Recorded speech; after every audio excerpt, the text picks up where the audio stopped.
Welcome back to the OPA on AWS video series. I'm Anthony Watson, a prototyping solutions architect and a contributing developer on the OPA project. In this video, we will explore OPA's CI/CD pipeline solutions.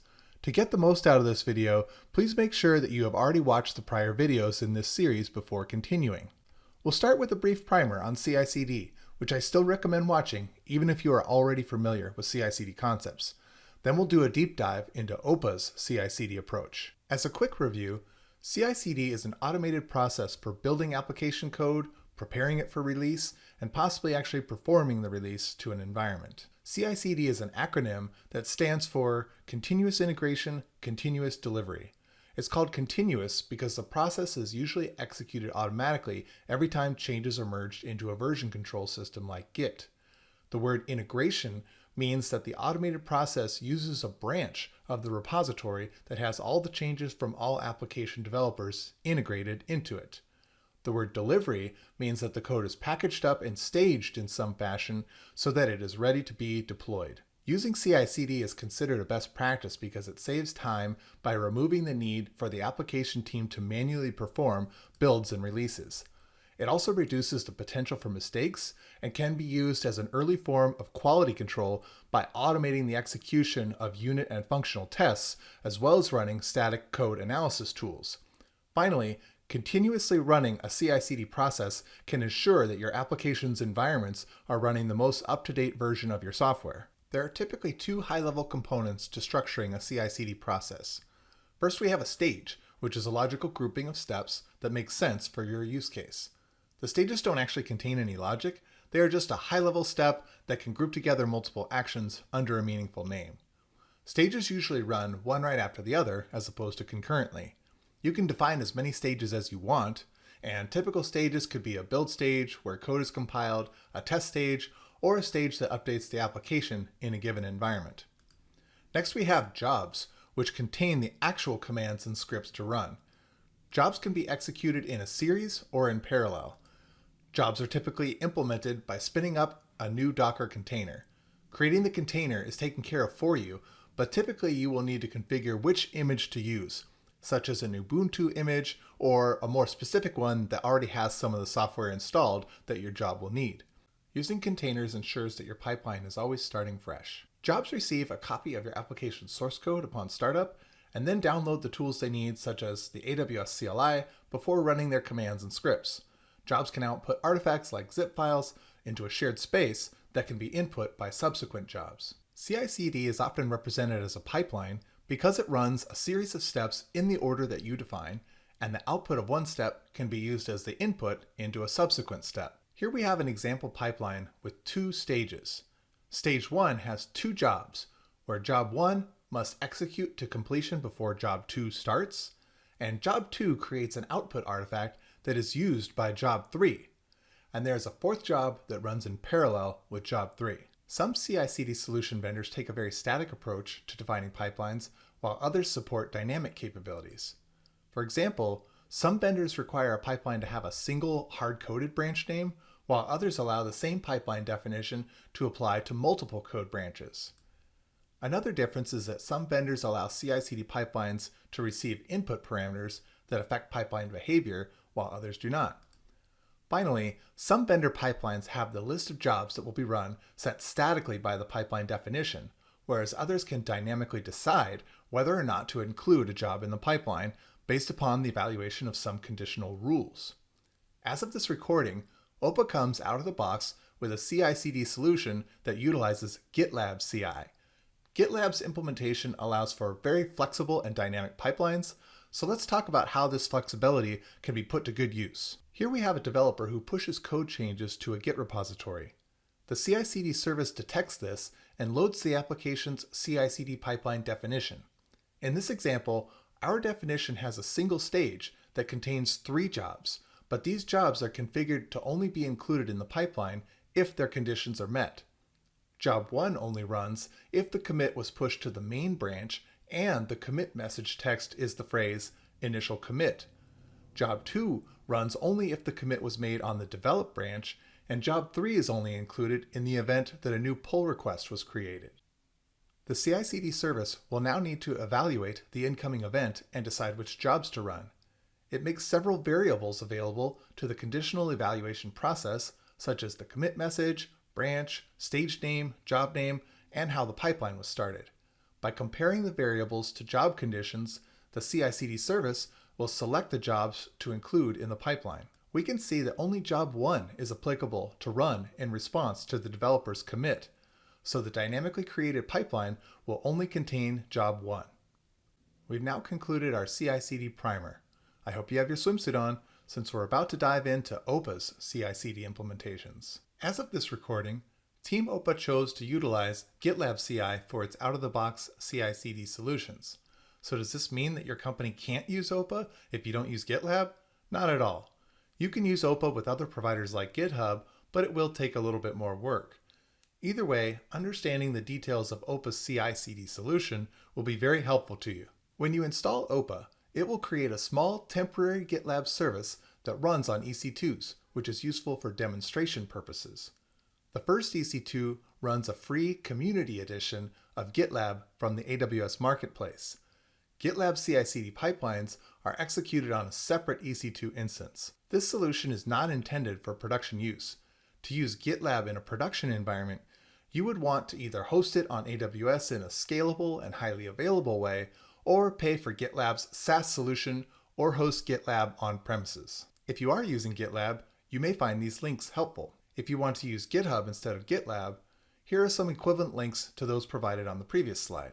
In this section, we'll examine how OPA application CI/CD pipelines work. We'll talk about the choices that Team OPA made when implementing our out-of-the-box solution, as well as ways that you can customize the implementation for your needs.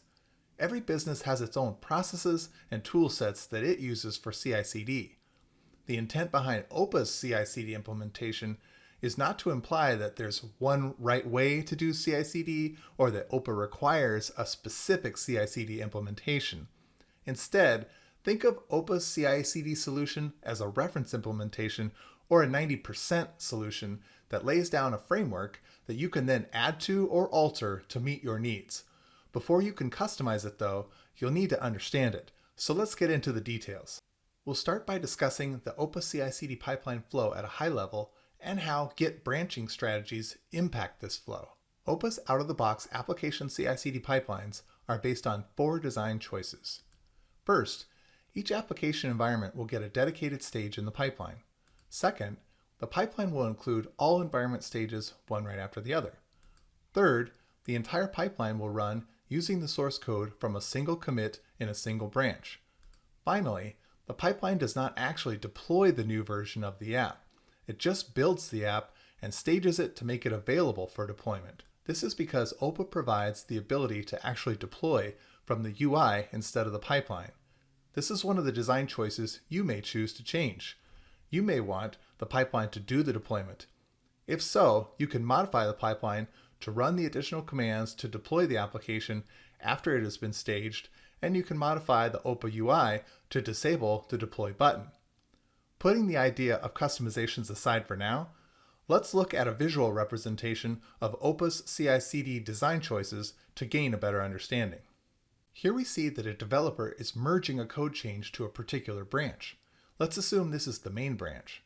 The pipeline will automatically kick off when the commit is merged. The pipeline will first build and stage the application release artifacts for the dev environment, then it will do the same for QA and prod. If an error happens at any stage, the pipeline will stop and it will not attempt to proceed to the next stage. Let's drill down a little deeper and see what happens in a stage. Remember that an OPA environment can be associated with one or more environment providers. While an environment is just metadata, environment providers are a representation of an AWS account and region where the application will run. When environment providers are created, they create resources in an AWS account and region that support applications.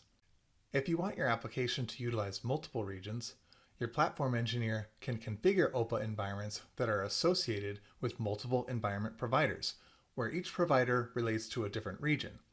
For our diagram, we'll keep it simple and assume that each environment has only one environment provider.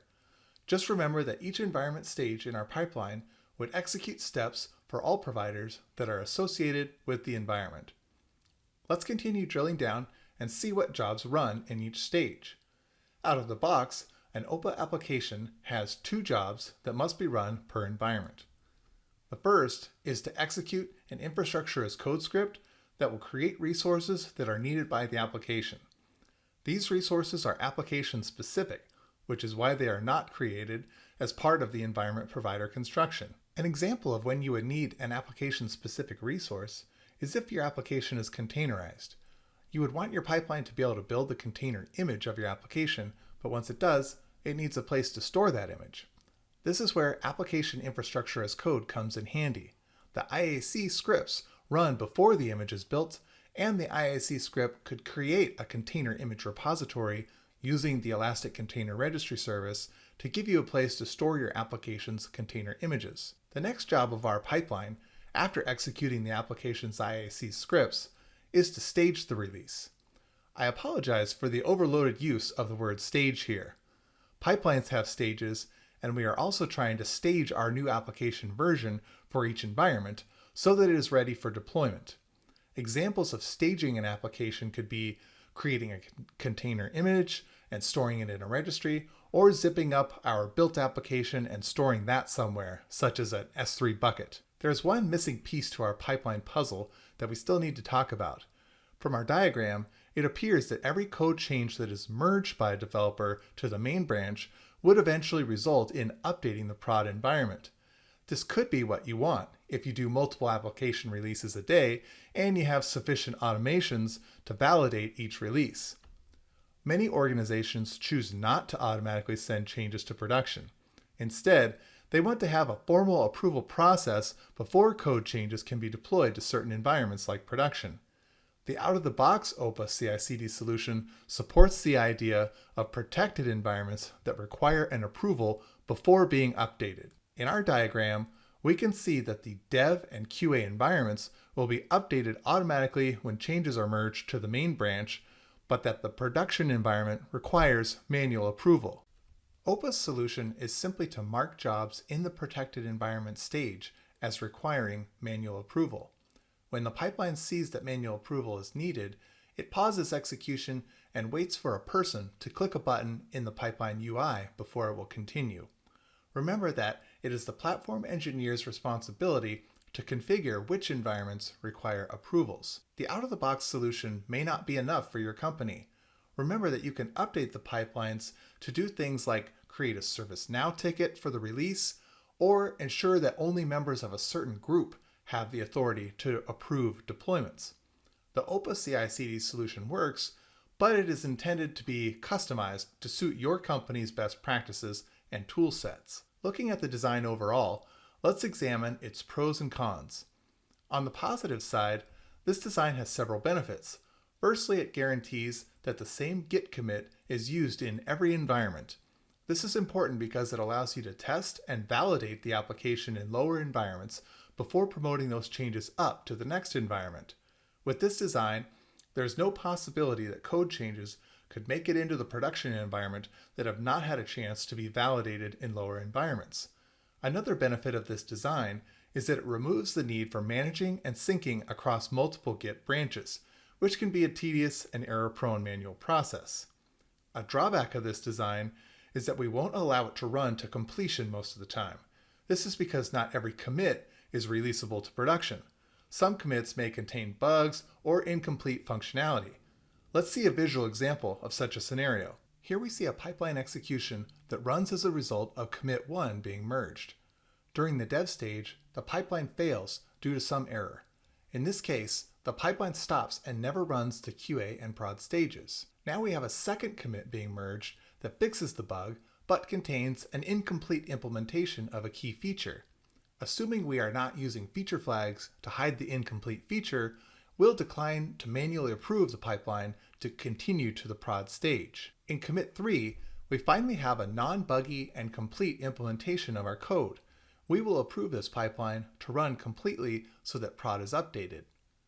Looking at all 3 of these pipeline executions, we can see that only one of the 3 ran the full pipeline. The incomplete pipelines will continue to show up as incomplete and this can cause confusion.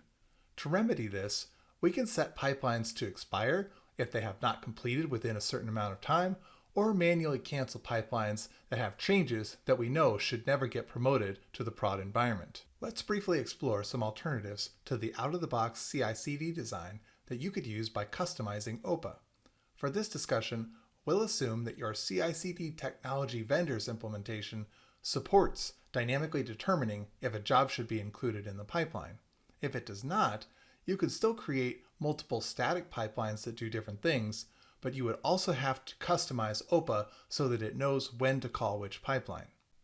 Let's revisit our last example and discuss a way that we could prevent having CI/CD executions that never complete because the code is not ready to be deployed to production. To prevent this, you could customize the production environment CI/CD job so that it is only included in the pipeline if the most recent git commit message contains some special string such as release candidate equals true or something like that. This would make it so that the pipeline would usually only deploy to the dev environment and QA environment, and the whole pipeline instance would complete if no errors occur. The pipeline would only include the production deployment stage if the git commit message indicated that it should. Our next possible customization is to use a two-branch strategy. The first branch is a development branch. Our dev and QA deployment jobs will only trigger when commits are made to the development branch. We then add the concept of a release branch, and our prod deployment jobs will run only when that branch is updated. OPA is perfectly compliant with this strategy. All you need to do to implement it is to update the job conditionals so that they reference the right branch instead of always triggering based on commits to a single branch. The last alternative CI/CD branching strategy we'll discuss is that you could choose to create a branch per environment. The benefit of this is that you have complete and independent control of what goes into each environment. The downside is that it relies upon having multiple long-lived branches, which is considered an anti-pattern by many. The problems include the fact that a change could make it into production that was never deployed or validated in a lower environment, and that syncing between branches can be an error-prone and tedious process. Now that we understand OPA's out-of-the-box CI/CD flow, as well as some alternatives, let's move on to discuss how OPA pipelines can deploy to multiple AWS accounts and regions. Before an OPA CI/CD job can deploy anything to an AWS account, it first has to know what account and region is associated with the environment provider it is currently processing. Since the running pipeline job already has all of the application's source code files, it can look there to find the provider's settings. This is because a provider settings file is added to the application's repository when the application is associated with a new environment. The pipeline job will look for the provider properties files under the AWS deployment/providers directory. The provider properties file contains not only the AWS account number and region, but other valuable information as well, such as the ID of an IAM role that was created specifically for this provider that has permissions to create, update, and delete resources in the provider account that are specific to the application. Let's see what our diagram looks like with these new pieces added. We can see that the pipeline has an IAM role to start with, but it will need to assume the provider's role so that it has permissions to modify resources in the provider account. The more applications you have, the more CI/CD pipelines you have to maintain. Often, organizations implement a best practices pipeline standard that they want all application pipelines to adhere to. This standard may continue to improve and evolve even after several application pipelines have been configured with the old standard. OPA accounts for updating CI/CD configurations in a single place in a way that will not only affect all applications that are created in the future, but also all existing applications. Let's see how this works. You might be surprised to find out that the entire CI/CD pipeline configuration file that is created for an OPA application has very few lines of code. The reason is that it utilizes a feature implemented by GitLab CI that can import files from other repositories as part of the pipeline definition. Let's study this example of an application's pipeline configuration. It states that the pipeline should include 3 additional files from the main branch of another repository. These 3 files contain implementations of configurations and jobs that the application pipeline will use. Every time the application pipeline runs, it will download a fresh copy of these files. In this way, OPA allows for platform engineers to update the job definitions in a single place by modifying the files in a repository that is separate from the application. You may be wondering, why does the pipeline import 3 files instead of just a single file? The answer is that the reusable implementation files are written in a modular fashion. Some files are actually shared across multiple application types, whereas others are specific to a particular application template. In the example shown, the first file imported is named GitLab CI Job Defaults CDK. This file includes implementation details for executing infrastructure as code that is written with AWS CDK. This file won't include any details outside of that scope. That means that various types of applications that use CDK can reuse this file. For example, a serverless app could use the same CDK config file as an app that runs on the Elastic Container Service.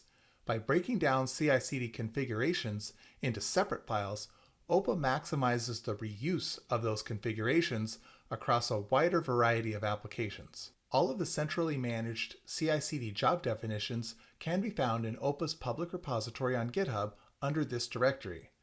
Platform engineers can customize pipeline behavior by copying these files and then modifying them to meet your company's standards.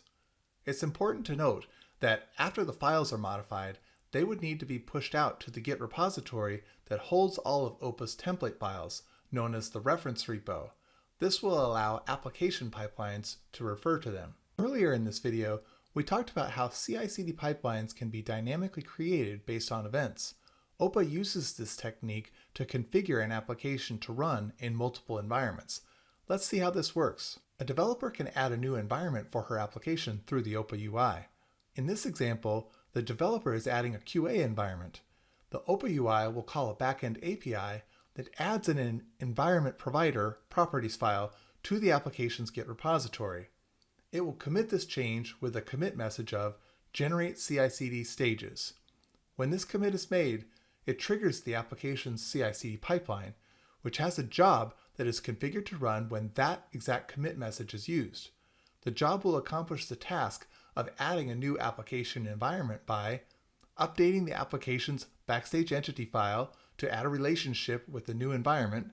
Secondly, creating a new CI/CD configuration file that contains the QA environment deployment jobs. And finally, configuring the pipeline to include that new jobs configuration file. We've covered a lot in this video.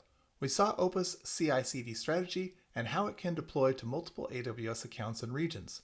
We also learned a lot about various ways that your company can customize OPA's out-of-the-box solution. Thank you for watching, and stay tuned for our next video in the OPA on AWS video series.